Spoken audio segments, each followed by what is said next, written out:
for a long time, I was that never satisfied In person. relationships or just? Yeah, my love life. I think in life too, right? Right. But in my love life, I was just chasing, dopamine. I'm not happy. I need to get out of this relationship. I'm single. Dopamine. Oh, I'm not happy here. There must be some perfect person who's going to make me feel differently about this whole thing. And I'm going to feel different when I meet that person. And that person didn't come because it wasn't really about that. Something was going on with me.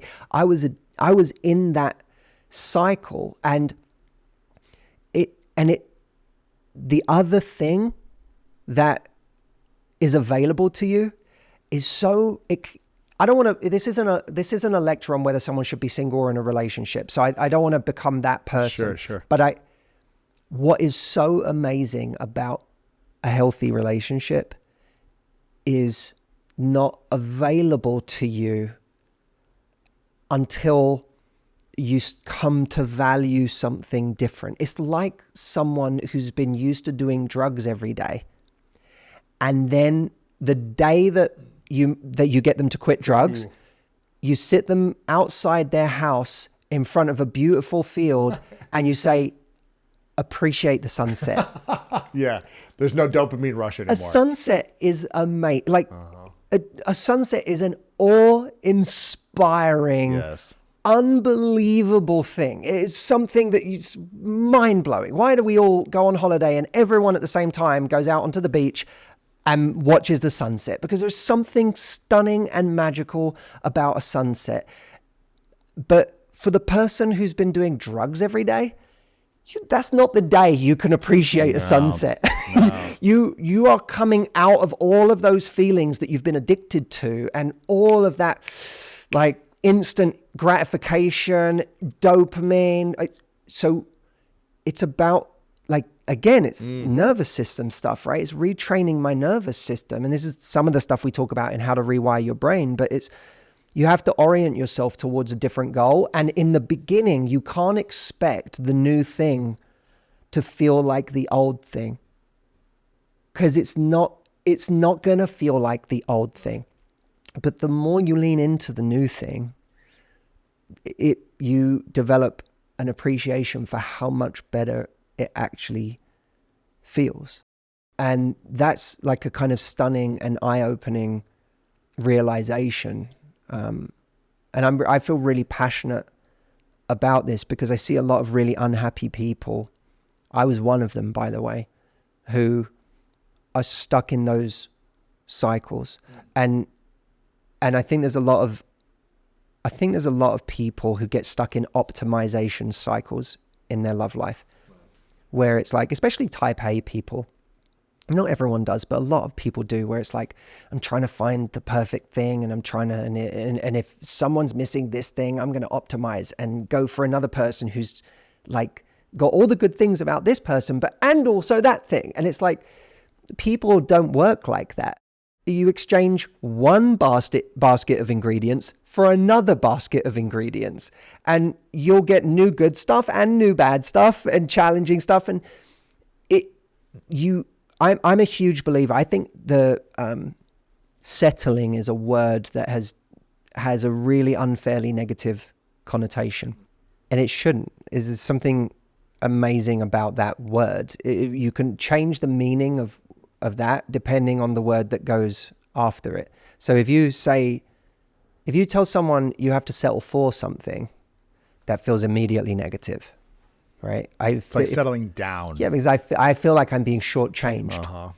But if you say settling on something, that changes it, because you, Lewis, settled on a particular business and brand. Yes. You're such a capable person. You could have done 100 different things in this lifetime and you would have been a success at them. Right. So how the hell do you decide which one you should do?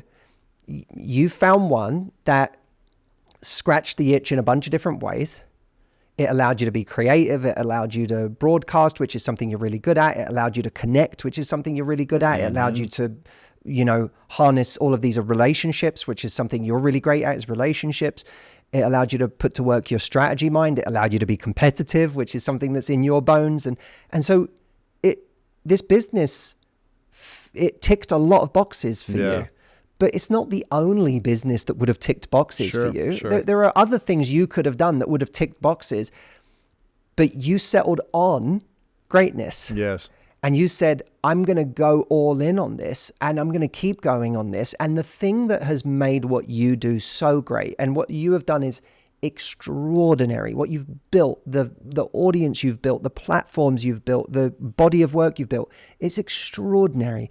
But it's not extraordinary because you found an extraordinary thing. You didn't find the word greatness and like, you just went, if you'd have said to me like 15 years ago, we didn't know each other then, but when you started, if you'd have said to me, Matt, I've got the greatest idea.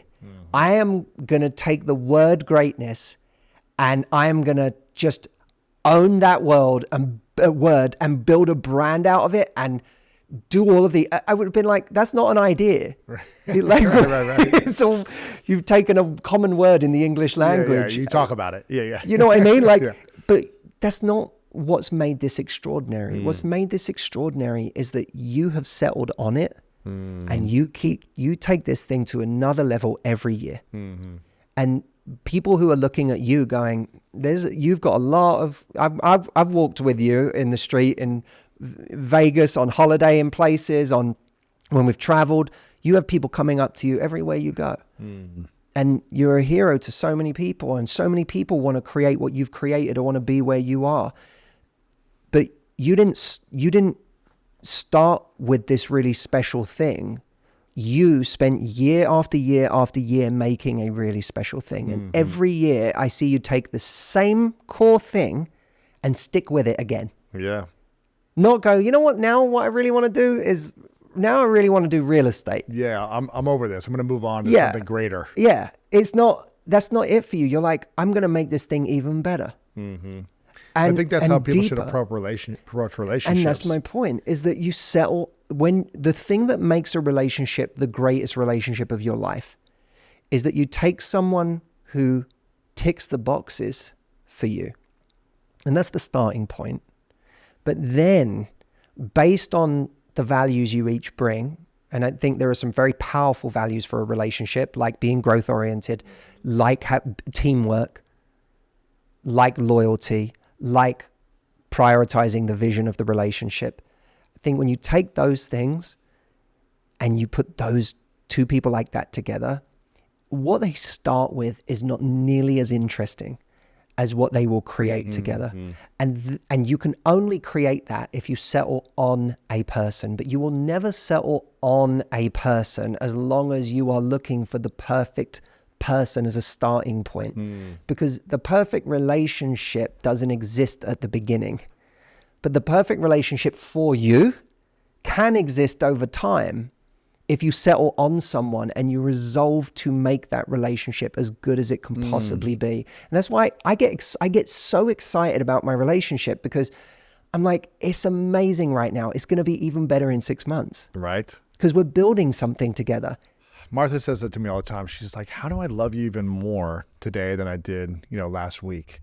And I think it's because we're both focused on growing ourselves individually and growing the relationship together. And I'm sure there's going to be adversities and challenges we face, but us facing it together makes us even more connected and appreciate each other even more. And there's something even fun about that when you know you're an amazing team, there's even something fun about knowing that there's going to be challenges and how you're going to solve those as a team, because you're a killer team. Absolutely. Like there's something exciting about it. Absolutely. So, I think we almost have to pay attention to some of these ideas we have about love and relationships. Is the way we use words, like settling. Are you settling for someone or are you settling on someone? That will change. If you settle for someone, you'll become passive and resentful in that relationship.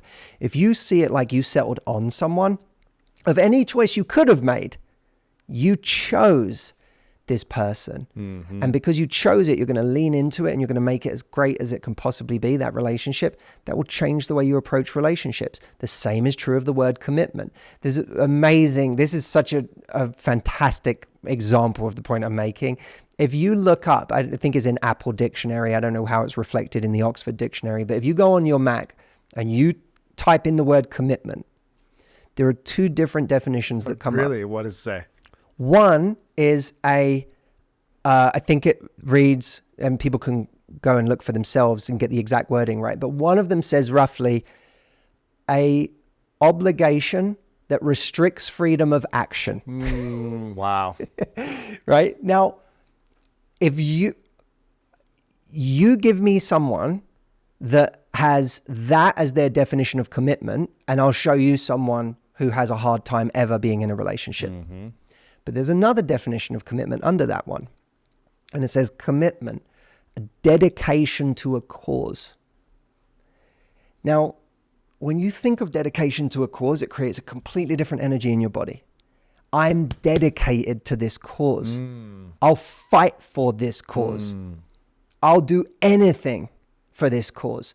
Like there's something heroic about that. I'm dedicated to the cause of our relationship, Yes. of our future, of our vision, of where we're going. There's something stunningly beautiful about that. Dedication to a cause. An obligation that restricts freedom. Mm-hmm. One is about shrinking your world, and the other one enlarges it. There are so many people out there struggling with the idea of committing, whether it's to a business, an idea, a path, a country, a person, a new sport. And your definitions around these words, the way you choose to see them, is going to determine your ability to stay with something, to invest in something. And I think that's so fascinating. I really do.